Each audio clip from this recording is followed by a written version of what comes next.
Iran विरुद्ध America व इस्रायलकडून सुरू असणाऱ्या युद्धामुळे इंधन दरवाढ झाल्याने सोलापूरकर हैराण झाले आहेत.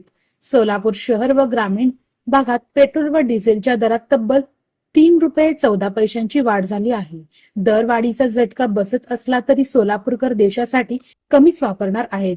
दरवाढीमुळे सामान्यांच्या खिशाला चाट पडत आहे. त्यामुळे संतापाची लाट पसरली आहे. अचानकपणे वाढ झाल्याने सर्वांना धक्का बसला आहे. आता इंधनाचा वापर कमी करणे आज एकमेव पर्याय उरला आहे. शुक्रवारी सकाळपासूनच नवीन दर लागू झाले आहेत.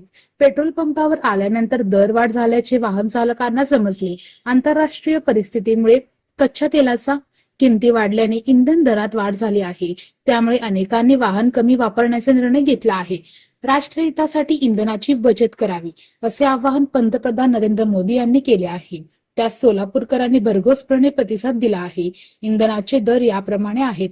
पेट्रोल साधे 107.30 रुपये, पेट्रोल पॉवर 116.33 रुपये, डिझेल 93.85 रुपये असे दर सोलापुरात आहे.